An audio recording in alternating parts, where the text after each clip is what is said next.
सरला द्वीप के महंत रामगिरी के द्वारा नासिक के पंचाली गांव में पैगंबर इस्लाम हजरत मोहम्मद साहब के खिलाफ आपत्तिजनक विवादित बयान दिया गया, जिससे देश के हर मुसलमान को ठेस पहुंची है तथा देश की एकता और भाईचारा के खिलाफ लगातार इस तरह की असंवैधानिक टिप्पणी करके देश में विवाद बनाए रखने की लगातार कोशिश की जा रही है।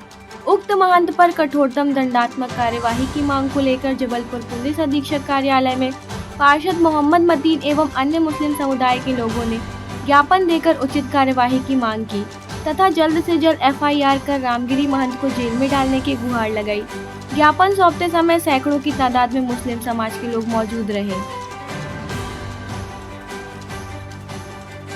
MI संगठन से जुड़े हुए मुस्लिम समाज के लोगों ने एक ज्ञापन दिया है, जो महाराष्ट्र में गिरी महाराज जी ने जो कुछ वक्तव्य किए हैं इसके संबंध में एक ज्ञापन है और ज्ञापन पे एसपी साहब को के नाम से संबोधित है। इसमें क्या तथ्य हैं, तथ्यों के आधार पर इस पर कार्रवाई की जाएगी। ठीक है। आज ये ज्ञापन इसलिए दिया गया है यहाँ पे एसपी कार्यालय में कि संत रामगिरी महाराज नामक व्यक्ति के द्वारा पैगंबर साहब के ऊपर अभद्रता भरी टिप्पणियाँ करना और किसी एक समुदाय को टारगेट करके बात करना ऐसे संतों के लहजे में नहीं होना चाहिए। संत तो सभी के लिए है ना।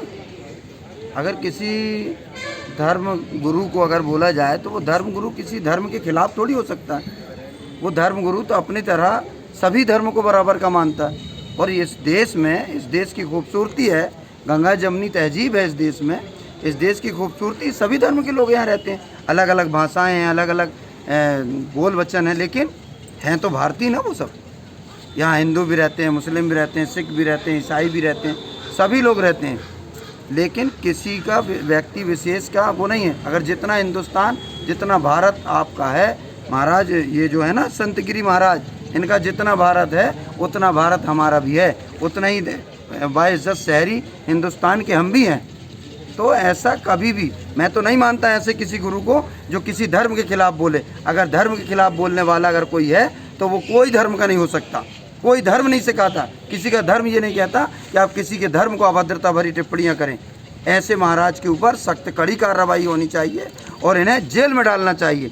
क्यों? क्योंकि इन्होंने हमारे मुस्लिम समाज को एक तरह से मुस्लिम समाज को आहत किया है। पूरे देश में, पूरे देश का मुसलमान आहत है।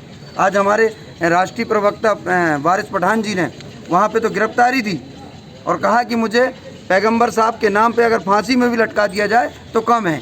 तो ऐसा ही है, एक एक मुसलमान के दिल में पैगंबर साहब के लिए वो मोहब्बत है, वो जज्बा है कि एक एक मुसलमान उनके लिए मरने को तैयार है। लेकिन ऐसे संत गिरी महाराज को जब तक प्रशासन कड़ी से कड़ी सज़ा नहीं देता है तो इसी तरीके से हर एसपी कार्यालय में, हर थानों में एफआईआर कराने का काम किया जाएगा। क्योंकि ऐसे में एक समुदाय को टारगेट करके बात कर रहे हैं। अरे ये बात करें ना, आगे ये नेता हैं, ये एमएलए भी हैं शायद। कैसे एमएलए हैं? इनको क्या पब्लिक के एक आदमी का वोट मिलता है या एक समुदाय का वोट चाहते हैं ये लोग? ये पावर पा के उल्टी बातें कर रहे हैं, उल्टे काम कर रहे हैं। इनके ऊपर सख्त से सख्त कार्रवाई होनी चाहिए। और आप लोग आज कहाँ पर आए थे? आज हम लोग एसपी कार्यालय आए हैं और एसपी साहब को ज्ञापन देकर उन्होंने आश्वासन दिया है कि हम इस पर कड़ी कार्रवाई करेंगे। इस बात का आश्वासन दिया कि इस तरीके की आज से कोई भी वो होती है तो उसके लिए वो कार्रवाई करेंगे। आपका नाम? मेरा नाम मोहम्मद मतीन, MIM कार्यकर्ता, जबलपुर।